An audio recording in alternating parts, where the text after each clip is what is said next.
안녕하세요. 매일 새로운 사연을 전하는 읽어주는 사연 라디오입니다. 구독과 좋아요, 많은 공유 부탁드립니다. 오늘의 사연 시작하겠습니다. 안녕하세요. 7살 난 딸 하나를 키우고 있는 30대 워킹맘입니다. 남편하고는 얼마 전 완전히 남남이 되었고요. 솔직히 좋은 이야기도 아니다 보니 어디서부터 어떻게 시작해야 하나 감이 잘 안 오긴 하는데 그래도 한번 그간 살아온 날도 돌아볼 겸 제 이야기 좀 해보겠습니다. 두서가 없더라도 들어주세요. 남편하고 헤어지기 전까진 같이 식당을 했지만 처음 만난 건 회사에서였어요. 원래는 서로 다른 부서에서 근무하다가 남편이 저희 부서로 오면서 가까워졌네요. 그렇다고 특별한 계기가 있었던 건 아니고 지금 생각해보면 매일같이 부딪히다 보니 정이 들었던 것 같아요. 그리고 남편이 언젠가부터 저한테 적극적으로 다가오면서 저도 그런 남편을 밀어내지 않았고 하긴 이런 이야기가 지금에서야 뭐가 중요하겠어요. 아무튼 그렇게 연애를 시작하고 1년 만에 결혼 이야기까지 오가기 시작했습니다. 양가 부모님 모두 어차피 결혼할 거면 뭐하러 시간 끄냐 하셔서 서두른 감도 없잖아 있었죠. 그래서 지금도 저희 친정 부모님이 그 부분에 있어서는 저한테 참으로 미안하다 하세요.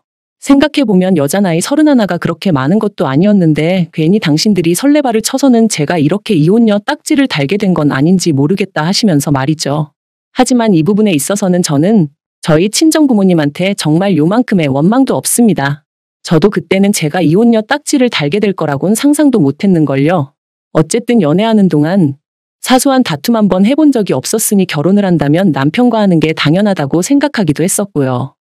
결혼할 때 시댁에서 3천 해주셨고 친정에서는 1억 좀 넘게 해주셨어요. 어쩌다 이렇게 차이가 많이 나게 되었냐 하면 이야기가 복잡해지는데 빨리 결혼하라며 서둘렀던 시부모님은 처음에만 하더라도 집을 해주니 뭐를 해주니 하시며 말씀이 참 많으셨습니다. 그리고 그쪽에서 그러고 나오니 저희 친정에서도 어느 정도는 해서 보내야겠다 생각하셨고 그래서 1억 정도를 예산으로 잡으셨던 거죠. 하지만 빈수레가 요란하다더니 막상 본격적으로 신혼집을 알아보고 그러니까 자꾸만 어머님의 말씀이 달라졌습니다. 처음엔 역세권까지는 아니더라도 번듯한 아파트 한 채는 사주겠다고 하셨다가 급하게 구할 필요가 있냐 하시면서 일단은 전세로 살면서 좋은 매물이 있는지 보라고 하시더니 나중에는 전세보단 속편하게 월세가 낫겠다 하시고 그러다 나중에는 3천만 원을 해줄 테니 이걸로 일단 월세 보증금을 하랍니다. 돈이 없는 게 아니라 여기저기 묶여 있어서 현금화할 형편이 안 된다 어쩐다 하시면서 말이죠. 그리고 물론 시부모님 재산인 만큼 제가 이러쿵저러쿵 할 것은 못 되었지만 그래도 기대와 실망이 반복되니 나중엔 그냥 시부모님 입에서 집 얘기가 나오는 그 자체가 짜증이 나더라고요. 뿐만 아니라 그럴 때마다 이번엔 어떻게 친정부모님께 상황을 알려야 하나 싶은 게 그래서 아닌 게 아니라 파혼 이야기가 나오기까지 했었습니다. 그런데 그때 저희 남편이 저희 친정부모님을 찾아와 무릎 꿇고 아주 맹세를 하더라고요. 자기도 이번에 자기 부모님이 이런 분들인지 처음 알았다 하면서 앞으로 사는 동안엔 절대로 이런 일은 없을 거다. 자기를 믿고 저를 보내달라. 남부럽지 않게 살게 해줄 거다. 그리고 저희 친정아버지 말씀이 그 당시에는 그래도 저희 남편 눈에서 불타오르는 열정과 진심 뭐 그런 걸 보셨답니다. 물론 지금은 당신이 뭐에 홀렸던 것 같다 하시지만요. 그래도 결국 우여곡절 끝에 저희는 결혼을 하게 되었고 그렇게 시댁에서는 삼촌 친정에서 1억을 지원받았습니다. 그래도 저희 시부모님 특히나 어머님 어찌나 의기양양하시던지 계속 하시는 말씀이 없어서 안 해주는 게 아니라 상황이 안 따라주는 거라면서 말이죠. 그런데 그때는 저도 뭐 기대할 게 아예 없었기에 네 하고 그냥 한 귀로 듣고 한 귀로 흘렸어요. 그냥 저는 저대로 남들 하는 만큼 며느리돌이만 하자고 마음을 먹었고요. 그러다 제가 결혼한 지 3년 만에 어머님한테 아주 질려버리게 된 일이 있었으니 그건 바로 저희 친정아버지가 저에게 출산 선물로 차를 사주셨을 때였습니다. 친정아버지께서 애가 태어나면 어쨌든 집에 큰 차 한 대는 있어야 한다 하시면서 차를 한 대 사주겠다 하셨거든요. 그리고 저는 처음엔 정말 극구사양했습니다. 이미 저나 남편이나 각자 끌고 다니던 차가 있기도 했고 차를 사더라도 저희 능력으로 사야지 친정부모님한테 손을 벌릴 수는 없다고 생각했죠. 하지만 친정부모님께선 마침 가게 일도 술술 잘 풀리고 있는 만큼 이 정도는 해줄 수 있다 하시며 거절하지 말라셨습니다. 이런 것도 능력될 때 해주는 거지 나중엔 저희가 사달라고 해도 못 사줄지 모른다 하시면서 말해요. 그래서 결국 저는 못 이긴 척 감사한 마음으로 받겠다 했는데 옆에 있던 남편이 어찌나 좋아하던지 그리고는 말하기를 제가 아이 낳고 육아휴직에 들어가면 사실 운전할 일이 많이 없을 거 아니냐면서 그러면 자기가 종종 끌어도 되겠냐고 묻더라고요. 그래서 그럼 당신 차는 어쩌고 했더니 내 차는 처제주면 되잖아 그러는데 나름대로 그것도 방법이겠다 싶었어요. 그래서 좋은 게 좋은 거다 싶어 남편도 그렇고 저도 그렇고 저희 친정부모님도 그렇고 새 차의 주인이 누구냐에 대해선 크게 개의치 않기로 했죠. 그런데 정작 어머님께선 남편 차를 어떻게 처리할지를 두고 어떻게 당신과 상의 한마디 하는 사람이 없냐며 크게 화를 내셨습니다. 그리고는 덧붙이시기를 그 차를 사던 당시 어머님이 현찰 600만 원을 보태주셨었다면서 그러니 그 차의 소유권이 어머님한테도 있는 거라며 제 여동생을 줄 거면 그 600만 원을 토해내라는 거예요.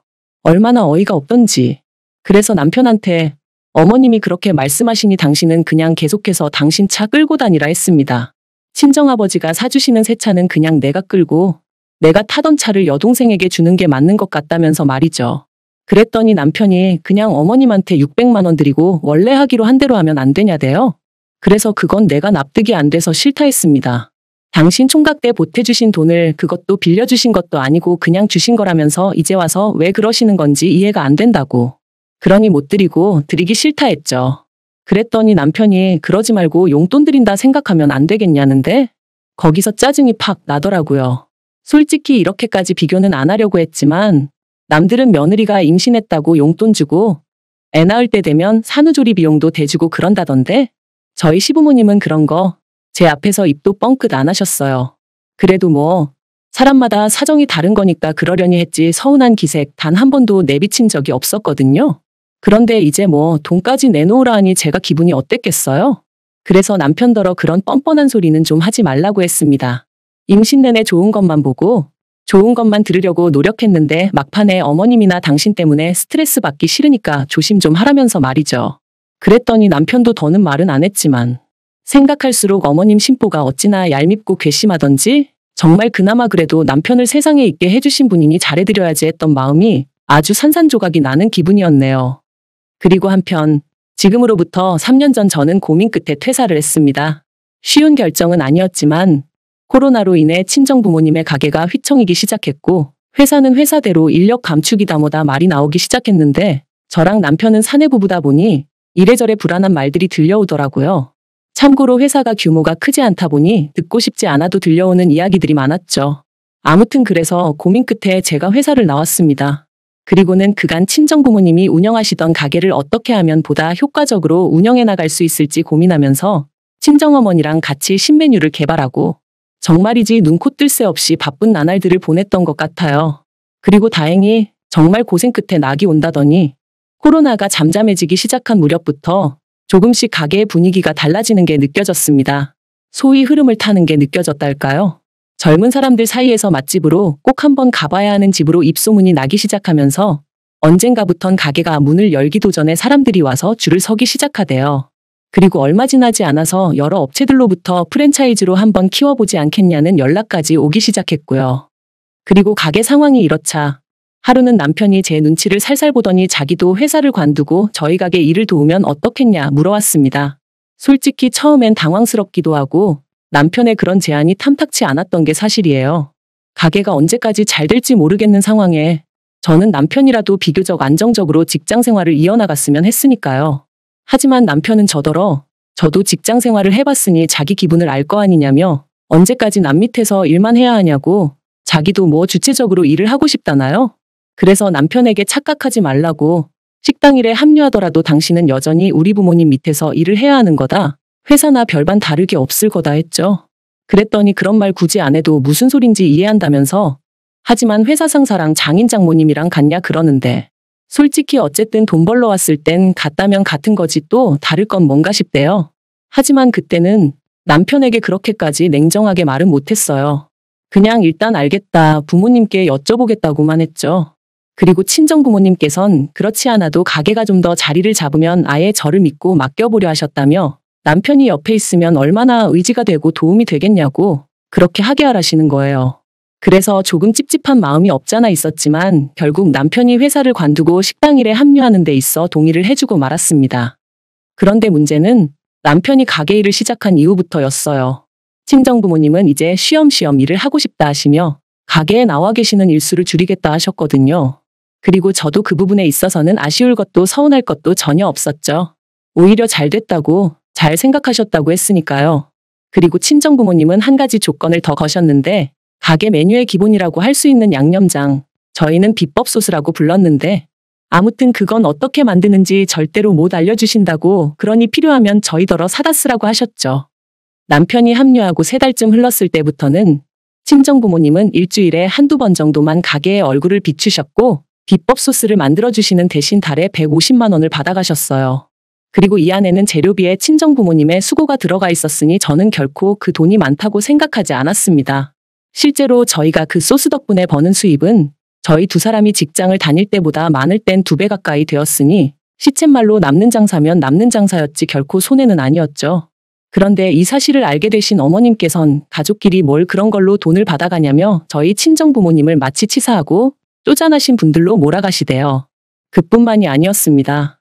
저랑 저희 부모님 때문에 졸지에 당신 아들이 부엌대기가 되었다며 마음에 안 들어 죽겠다고 어디 가서 말도 못한다 하시면서 말이에요.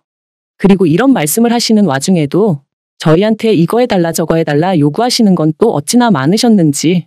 솔직히 저희 친정부모님의 비법 소스 덕분에 돈을 벌었으니까 그 돈으로 어머님이 좋아하시는 이것도 해드리고 저것도 해드릴 수 있었던 건데 그런 건 또 전혀 생각을 안 하시는 눈치였어요. 지금 생각나는 대로 하나둘 하소연을 하다 보니 좀 두서가 없긴 한데 따지면 따질수록 저희 어머님은 정말이지 당신 입장밖에 모르시는 그 와중에 주제 파악은 안 되시는 분이셨네요. 그래서 결국 올해 초 남편에게 수익 구조를 다시 정하자고 말을 꺼냈습니다. 남편은 월급제로 그리고 친정부모님께는 비법 소스를 만들어주시는 거 외에 제가 그 비법 소스에 대한 사용료를 드리겠다 했죠. 간단하게 용돈을 더 드리겠다 하지 않았던 건 그런 보나마나 시부모님 특히나 어머님께서 가만히 계실 리가 없었기 때문이고요. 그랬더니 남편이 자기가 왜 월급제냐며 화들짝 놀라더군요. 그래서 솔직히 당신이 나와서 하는 게 뭐가 있냐고 주방에서 일을 하기라냐 그렇다고 요리를 할 줄 아냐. 와서 내내 카운터만 지키고 있고 어쩌다 손님 테이블 치우는 거 거드는 정도만 하지 않냐. 그런데 왜 당신하고 나하고 수익을 반반 나눠야 되냐고 그건 말이 안 되는 것 같다고요. 그리고 걸핏하면 우리 부모님한테 돈 드리는 거 가지고 어머님이 감나라 배나라 하시는데 솔직히 듣기 무척 거북하고 짜증난다 했습니다. 그러니까 앞으로 어머님한테 드리는 용돈도 당신이 당신 월급에서 알아서 챙겨드리라고도 했죠. 그랬더니 이제 정말 난리가 났습니다. 가뜩이나 자기한테 장부를 투명하게 오픈하지 않는 것도 섭섭했고 자기가 봤을 땐 그 비법 소스인지 뭔지 원가는 50만 원도 안 들 것 같은데 제 성격에 그런 거는 하나도 따져보지도 않고 그냥 장인 장모님이 150달러니까 그만큼 주는 거 보고 솔직히 자기가 저한테 너무 실망을 했대요. 반대로 그게 자기 부모님 그러니까 시부모님이 그랬으면 제가 그렇게 대충 넘어갔겠냐면서요. 어이가 없었죠. 저희 부모님한테 가게를 받을 때 권리금도 한 푼 안 드렸어요. 제가 드린다고 했지만 친정아버지께서 딸한테 권리금을 받아서 뭐 하냐며 용돈이나 잘 줘라 하셨기에 조금 넉넉히 챙겨드렸을 뿐이거든요. 그리고 이 전후 사정을 남편도 뻔히 다 알고 있었고요. 그런데 피는 못 속인다더니 누가 어머님 아들 아니랄까봐 자기한테 불리한 건 싹 다 잊어버리고 모른 척하고 그냥 자기 기억하고 싶은 대로만 기억하면서 상대를 나쁜 사람으로 몰아가니 말이 통하지가 않았죠. 그래서 제가 남편한테 진짜 당신같이 뻔뻔한 사람은 처음이다 내력이냐 했습니다. 그랬더니 남편이 저더러 가게 팔아서 반을 위자료로 달래요. 자기도 이런 대접받으면서는 못 살겠다나요? 하지만 그게 말이 되냐고요. 더 웃긴 건 자기도 어디 가서 뭘 좀 알아보고 왔는지 그렇게 대판 싸우고 며칠 뒤 그냥 협의 이혼하자더군요. 그래서 이혼했어요. 양육비는 안 받는 대신 남편이 못 만나가는 조건으로요. 그런데 어이없게도 이혼한 지 2달도 안 돼서 남편이 아주 깜찍한 짓을 저질렀습니다. 바로 저희 가게에서 신호등 하나만 건너면 되는 곳에 식당을 차렸거든요. 메뉴도 거의 똑같게 해서 말해요. 황당하고 어이없어 찾아가니 남편하고 어머님 둘이서 장사하고 있던데 손님은커녕 개미새끼 한 마리 없는 게 보기 딱해서 하마터면 제가 한 그릇 팔아줄 뻔했네요. 하지만 진짜 어처구니가 없었던 건 그 이후로 얼마나 지났을까? 모르는 번호로 연락이 와서 별 생각 없이 받았더니 남편이었는데 한참을 뜸을 들이다 기껏 한다는 소리가 그 비법 소스 좀 자기한테 팔아달랍니다. 장사가 너무 안 돼서 죽겠다며 옛날 정을 생각해서라도 좀 팔아달래요. 듣는데 미쳤나 싶었죠. 옛날 정은 무슨. 너도 니네 엄마랑 머리 맞대고 죽기 살기로 연구를 해보라고 했습니다. 그리고 네가 망하든 말든 나는 관심 하나도 없으니까 괜히 나한테 전화해서 앓는 소리도 하지 말라고 했어요. 그런 거 한번 듣고 나면 힘 빠지고 괜히 하루 종일 잴 수 없다고요.